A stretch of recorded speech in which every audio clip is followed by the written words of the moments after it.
All right, Kevin back with you for another episode of the $1 Million Relationships Podcast. And today I'm here with Ken Cox. Ken, welcome. So awesome to have you on the show today. Thank you for having me, Kevin. I very much appreciate your time and energy.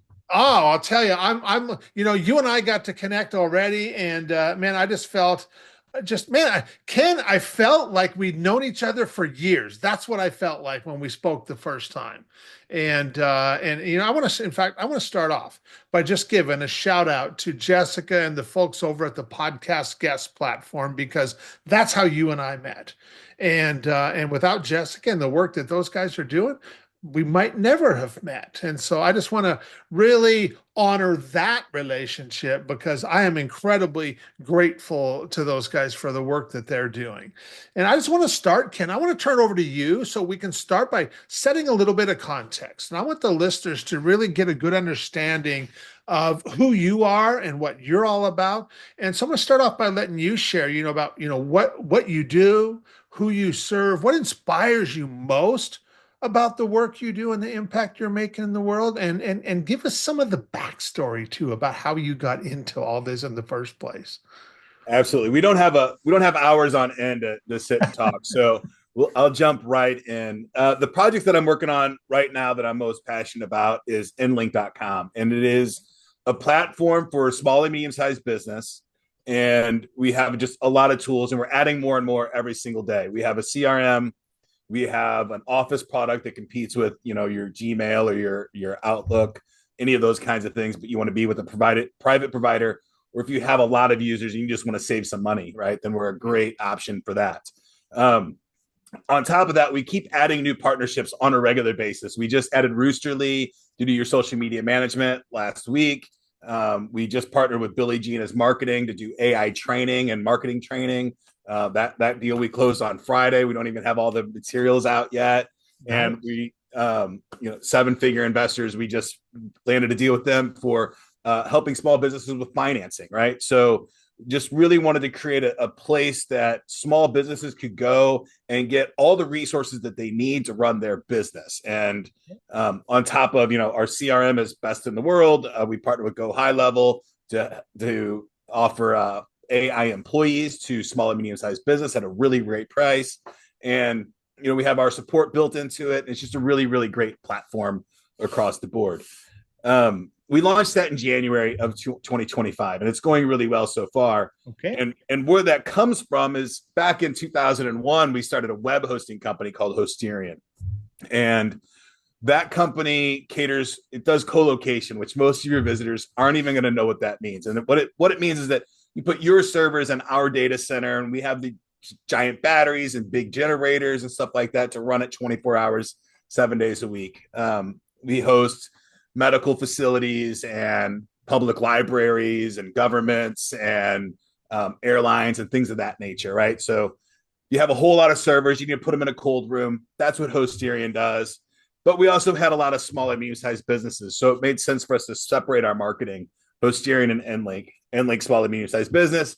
Hosterian is the, over 10 million revenue kind of business. Okay. All the way up to, our largest customers are in the Fortune 5 globally, right? So a big range of different kinds of clients, right? So that's what I've been doing for the past 25 years is hosting. I've been in the hosting industry, but the project that I'm most passionate about right now is that small and medium-sized business. I think with AI has democratized so many things in software and information and knowledge that for the past 10 years, we've been in a world of winner take most. Right, we've seen consolidation of HVAC companies. We've seen consolidation of electrical companies, of massage parlors, of these bigger companies coming in and buying out the independently owned companies. Yeah. And I feel like that's going to be taking a turn over the next 10 years. The opportunity for someone to execute on their passion, to start a business, to doing the things that they love doing without answering to corporate bureaucracy. I think the bar has never been lower to do that. And that excites me a whole lot. And I want to be part of that with as many people as I possibly can. Gotcha. Very good. Very good, man. I'll tell you, I can already tell you that there's going to be entrepreneurs listening to this that are like, they're now their wheels are spinning. They're like, man, I might want to talk with Ken more or for somebody on his team or what have you and stuff. And so, yeah. So I'll just leave that at that. But okay, that's just such a perfect place to come from here and stuff. Because now, our listeners have an idea of what you've been up to for a number of years now and what really inspires you. And so I'm going to switch gears here just a little bit, Ken. I'm going to reiterate the question for the benefit of our listeners. So, Ken, have you ever been introduced to a person or persons who completely changed the course of your life or your business, so much so that much of what you have today would not be possible if not for this person or persons? And I'm just really excited to hear your story and your experience around this topic of relationships. Yeah, so I'm going to go back to when I was a kid. Okay. And, I grew up, I was adopted. My birth name is not Ken Cox. It's Kenny Schneider. Okay. My adoption went through at the age of 13. From 7 to 13, I was a very troubled child. A lot of trouble all the time. And when I turned 13, the adoption went through. I also got arrested. I was in a lot of trouble. I couldn't hang out with the people that were in my neighborhood. So I started kind of just walking around out to the main street of our town, which is a little, 15,000 person town when I was a kid. And I would just start walking and spend a lot of time by myself. And I ended up going into these storefronts, right? There was a slot car track in my, on that main street. And there was a pizza joint, and there was a pool hall, and there was a local restaurant. And I would start hanging out in these places, inevitably working at them, right? And the guy that owned the slot car track, he taught me how to solder, and from that he taught me how to do that for people, provide services for other people that didn't want to do it. And so I was, I'd find myself on Saturday nights in there soldering cars back together for the old guys that didn't want to do it themselves, that were competing in that particular activity, which was a lot of fun. Ended up working at the pizza joint, which led to my very first company at the age of 14. I started a vending machine company. He let me put vending machines in the foyer of that pizza joint, right? The guy that owned the restaurant, Ray Baker, he taught me how to, keep my money private and keep it separate from the business, and a lot of those things. So a lot of my passion to serve this particular industry, that Main Street America industry, is from in a very troubling time in my life. These people running these small businesses were executing on their passions, and I loved that energy. Mm-hmm. And they took me under their wing, and they helped me learn things that school wasn't teaching me, right? Sure. And they embedded a lot of philosophies about work. Because my stepdad was like, oh, he was a union baker. Get a job on a factory, the assembly line, and work your way up and get your pension and all that stuff. And that was not for me. So these small business owners in the main street of the town that I grew up in helped me in ways that will never you'd be able to explain in total. And then fast forward to many years later, I had suffered from alcohol-related liver disease, was going through a lot of problems, and I bought a boxing gym to help me overcome my fitness issues. And during that time, I was, we had it up and running, and I had these kids knocking on my door on a pretty regular basis, like, teach me how to box. And I was like, get out of here. I don't know how to teach kids how to box. It's not what we do. Like, we're fitness and mindset kind of heavy bag stuff. And then finally one day I was like, you know what, screw it. This is years ago. This is probably 5 years ago. Like, come in on Saturday. Like 30 kids show up on Saturday. Like, I don't know. I have no clue what we're doing. But there was a couple of them that really stood out. And then figuring out how to take them from where they were to actually become boxers, I had to create a set of core values and stuff like that. And there's a handful of these kids that really drove me in ways that nobody else has throughout my life. I'm in my 40s now at that point, and working with them and teaching them how to change their mindset about who they are as a human, those things really changed my life in a drastic way, which then led to my book, Reclaim Sobriety, which those kids were a huge part of. writing that book, because the core values that come from teaching them go right into the recovery aspects of my life. So talk a little bit more about that, Ken, if you don't mind. Talk about, what did you learn from those kids that helped you in that area of your life as well?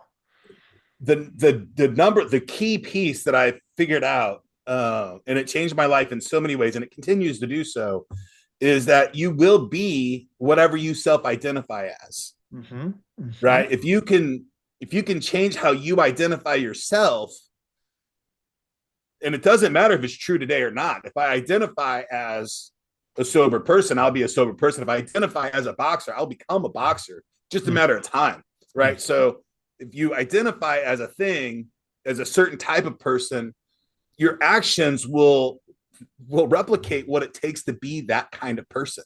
Yeah. And that epiphany in my mind was, and that just realization has helped me in almost every single thing that I do, right? With my relationship with my wife and my daughter and my son, of, oh, this is how I want to show up as a husband. This is how I want to show up as a father. And before those thought processes, I was just kind of living life, and things would happen, and, I would react to them. And now I can live a life that's a little more proactive in my choices. Mm-hmm. Mm-hmm. Yeah. It's interesting. I don't usually talk about this, but years ago, 1995 was when it happened. I got a DUI, and I ended up, because of that, having to go to AA meetings twice a week and stuff. And I remember going to the AA meetings. Everybody at an AA meeting, when they go to speak, they'll say, hi, I'm Kevin and I'm an alcoholic. And I remember sitting there, I'm like, I made a bad decision, but I don't believe that I'm an alcoholic. And I had to say that to the judge in order to, go through the whole process. I had to admit to being an alcoholic. And even when I had to admit to that to the judge, I'm like, I don't feel like an alcoholic. And to this day, I mean, you know what? I did learn from that experience. I have never again got another DUI. I'm like, you know what? I do not want to go through this again. And so from here on out, I will make different choices. And if I'm having a drink, I will never again drive. And that's just been the way it is, Absolutely. And so, but I can totally relate to what you're saying. And I wonder how, I also know people that go to AA meetings, and I got some friends of mine. I got one friend that he's been sober since 2008. And he regularly goes to AA meetings, and especially he loves helping other people with their sobriety, especially entrepreneurs and stuff. Yes. That is his jam. He loves doing it and stuff. And so, but I really appreciate what you shared, because I haven't talked with my friend about this, but I do know that sobriety is a huge part of his life and stuff. Yeah, with the sobriety, there's a section of life at post addiction that's called PAWS, post acute withdrawal syndrome, which is really, really challenging to get through. And it's my belief, and I like AA. I started my first run with AA. I was 13 years old, and I didn't become a sober man until about 40, 45. Okay. And I would say 40, I started becoming sober, but I was always angry about it. It wasn't a good place for me. It was this punishment that I had until I changed my identity. Did it actually stick and become something that I was proud of? Right before I think standing up every day and saying, my name is Ken, I'm an alcoholic, ensures that I'm an alcoholic for the rest of my life. Mm-hmm. Standing up and saying, I'm Ken, I struggle with alcohol, but today I'm a sober man, ensures that I stay sober. And it's a huge difference, and it's slight word change, but I mean, if you're an entrepreneur, you've taken at least one marketing class, I hope, and you understand the power of your subconscious and conscious mind, and the words that you use on a daily basis have real meaning and real power in your life. Yeah, absolutely. Absolutely. So if you look back at some of these relationships from your childhood, these local entrepreneurs Yeah, and you kind of alluded to it already, but and I'm sure you could come up with a number of examples. I just want something's going to just pop top of mind for you as soon as I ask this question. But if you look at these local entrepreneurs that just kind of all of them took you under their wing and stuff, and just really helped you and really poured into you. If you look back at those relationships, I want to what is a time where you personally you got to make a really big impact where maybe even in that moment you were just like wow, and maybe it even surprised you a little bit, but yet you also know that never would have happened if not for your relationship with whoever that was and stuff. What's an example of something like that, Ken? Just like a big impactful moment for me Yes. with the Yeah. relationship. So in '99, I left the entertainment industry and I started in the .com world. Okay. And my first job was a company called Primary Network, which we own the name today, but it was a different company then. And I was working at that company and I was there for a couple of days and I transferred to a different department. And that's where I met my predecessor and my original partner, who unfortunately we lost him in 2017, Steve. Okay. And we had worked together for a couple of years. Then he went off to work for a company called PS. Not even a couple of years. We worked together for a couple of months, right? But we got along really great. It felt like a couple of years. We had worked together for a couple of months, but when we worked together, it was just constantly knocking out of the ballpark. Like everything that we worked on we were hit. Even when we were swinging for singles, we'd hit home runs. It was just phenomenal time, and a whole bunch of turmoil from '99 to 2001, right? Just a lot of turmoil, Okay. acquisitions and sales and the .com bubble, and all of this stuff is going on, and we go from non-validated stock that's worth a lot, and then it goes non-vested stock is worth a lot, and it goes to nothing over the course of a couple of weeks. And I took a job at a bar to help pay for some tax issues that I was in. And Steve walked in that bar one night and I was like, wow, this is really strange, right? I was bartending and he walked in, he's like, hey, you got 10 minutes? I'm like, yeah, sure.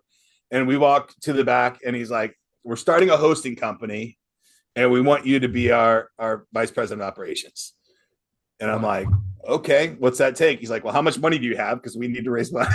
I'm like, well, I don't have much, but I've got this, I exited some of the stock beforehand and I've got this little bit of stuff over here. My father just passed away. My stepdad just passed away. So I had a couple grand extra for that. I'm like, well, this is what I have. And, but I'm still working. So I don't need to take a salary. I can just start, we can start doing this stuff on the side. So we started working on the side. We founded Hosterian that year. And that was the hosting company that we started in 2001. Put as much cash as I could, put as much money in as I could, and much time. Landed a couple customers, and then just because we had already started that, we didn't have many customers, right? The company that I was working for, I was working in the hosting department, and the other departments were really struggling, and they were leaving the St. Louis market. So we got to make a pitch to buy the hosting customers from the company that I was working for and transition them into Hosterian, and that's what we did. So that moment that Steve walked into that bar that I was working at just to make some extra cash to help pay taxes, asked me that one question. I said, yeah, let's go. And that has been the trajectory that I've been on for the past 24 years now. Yeah. Wow. Definitely a life-changing moment, wasn't it? For sure. Yeah. Absolutely. And it was, it came from that relationship that we had, that when we worked together for those several, couple months, it wasn't a long time. It was like December to probably June or July. Okay. December of '99 to July of 20. Right. Yeah. And then we didn't work together. And then we started Hosterian in early 21. Everything we did together knocked it out of the park. Now, we started a company together. We obviously had our disagreements and our fallouts, but sure, we worked together until he couldn't work any longer. Mm-hmm. And then he got to retire and go off and be with his family for his last couple of months. But it was a great time, and he was a great man that served, and he was quite insane. He was a school teacher. He cashed his pension out to help start Hosterian. Okay. Right. So he retired early and cashed out his pension. I left bought the corporate job that I was at, and that's how we started the company. Yeah. Wow. Wow. At least that's how we started getting paid from the company. Yeah. Yeah. Yeah. Yep. That's an awesome story, Ken. That's a really awesome story.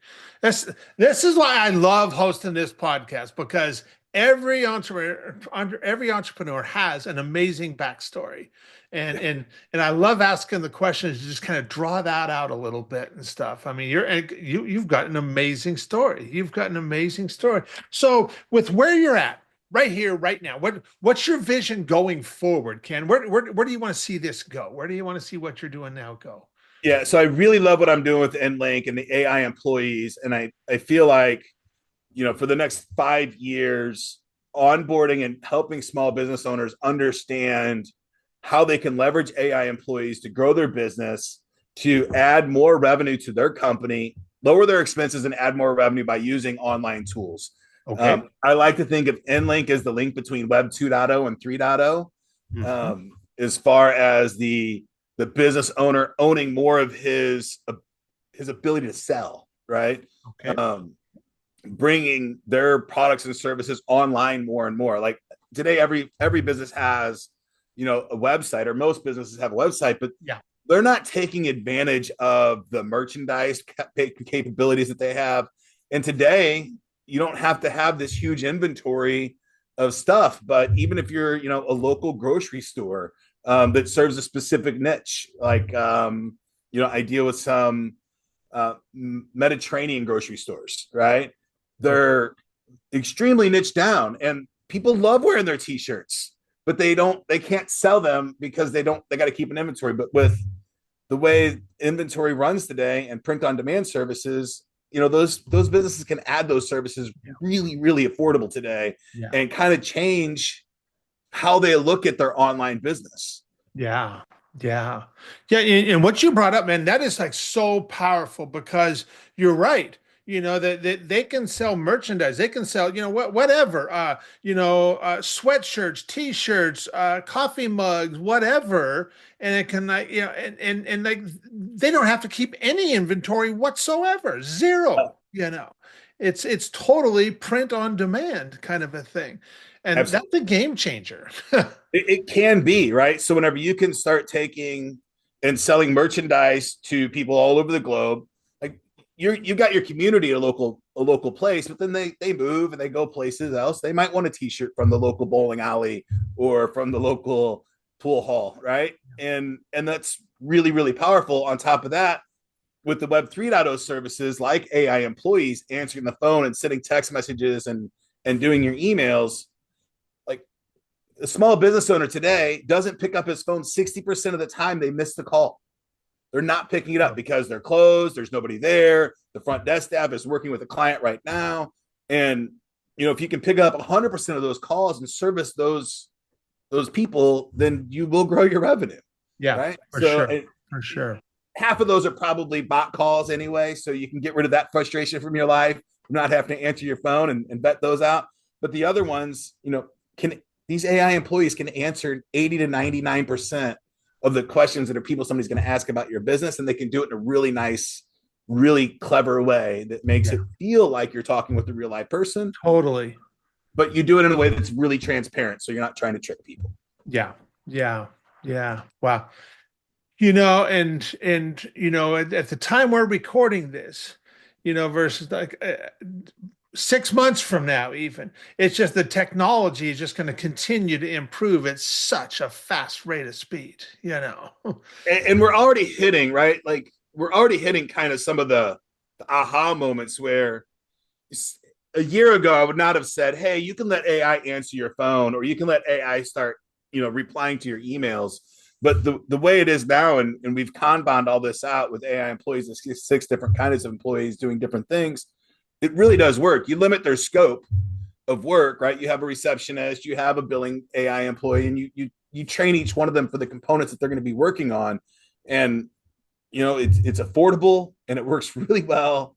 And especially the thing that I've been trying to get business owners to understand is that an AI employee is still an employee that needs to be watched over and vetted and quality assurance on their workload, right? Because you're going to find things that they go off scope, and you got to get it back into scope, and that's okay.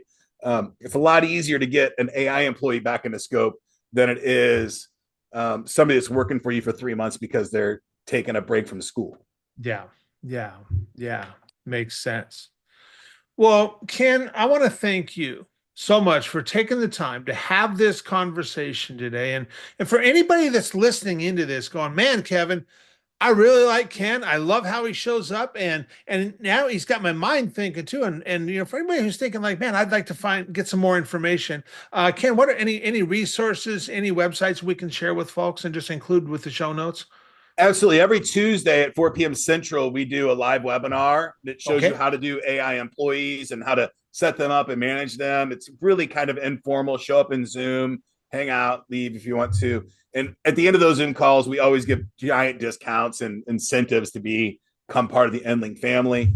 So that's just inlink.com, endlink.com. But if you want to know more about me personally, it's just kencox.com is the easiest way to get a hold of me. And we're looking at other social media profiles as well. Awesome. Well, Ken, once again, I want to thank you so much for taking the time to have this conversation today. Really appreciate you. Thank you, Kevin. You bet.